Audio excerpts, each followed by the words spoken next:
എമ്പുരാൻ എന്ന ചിത്രത്തിൻ്റെ ഏറ്റവും പ്രധാനപ്പെട്ട പ്രിവ്യൂ റിപ്പോർട്ടാണ് ഇന്നൊരു വീഡിയോ ഭാഗത്ത്. വീഡിയോയിൽ വരുമ്പോൾ വീഡിയോ ലൈക്ക് ചെയ്യുക, ചാനൽ സബ്സ്ക്രൈബ് ചെയ്യുക. ഈ വരുന്ന മാർച്ച് ഏപ്രിൽ മാസങ്ങളിൽ അങ്ങോട്ട് ധാരാളം ചിത്രങ്ങൾ OTT റിലീസ് ചെയ്യും. നമ്മുടെ ചാനൽ ഭാഗം പരിശോധിച്ചാൽ ആ വീഡിയോയ്ക്ക് നിങ്ങൾക്ക് കാണാൻ വേണ്ടി സാധിക്കുന്നതായിരിക്കും.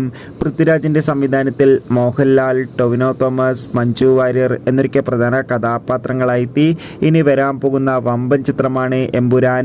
എല്ലാ സിനിമാ പ്രേമികളും ഒരേപോലെയാണ് എമ്പുരാൻ എന്ന ചിത്രത്തിൻ്റെ ഓരോ അപ്ഡേഷനും അറിയാൻ വേണ്ടി കാത്തിരിക്കുന്നത്. ചിത്രത്തിൻ്റെ ഒഫീഷ്യൽ ടീസറിനൊക്കെ മികച്ച അഭിപ്രായം തന്നെ സ്വന്തമാക്കാൻ വേണ്ടി സാധിച്ചിട്ടുണ്ടായിരുന്നു.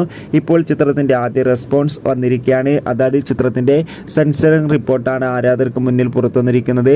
ചിത്രത്തിന് UA സർട്ടിഫിക്കറ്റാണ് ലഭിച്ചിട്ടുള്ളത്. ചിത്രം 2 മണിക്കൂർ 59 മിനിറ്റുമാണുള്ളത്. ചിത്രം ഒരു പക്ക ആക്ഷൻ എൻ്റർടൈൻമെൻ്റ് ആയിരിക്കുമെന്നാണ് സെൻസറിംഗ് റിപ്പോർട്ട് സൂചിപ്പിക്കുന്നത്. കാത്തിരിക്കാം കൂടുതൽ അപ്ഡേഷൻ അറിയാൻ വേണ്ടി. എത്ര പേര് എമ്പുരാൻ എന്ന ചിത്രത്തിൻ്റെ റിലീസിന് വേണ്ടി കാത്തിരിക്കുന്നത് തീർച്ചയായും കമൻറ്റ് ബോക്സിൽ രേഖപ്പെടുത്തുക. കൂടുതൽ സിനിമാ വാർത്തകൾ പെട്ടെന്ന് ലഭിക്കാൻ വേണ്ടി നമ്മുടെ ചാനൽ ഇപ്പോൾ തന്നെ സബ്സ്ക്രൈബ് ചെയ്യൂ. അടുത്തൊരു വീഡിയോയിൽ കാണുമ്പോൾ അവർക്കും ബൈ ബൈ.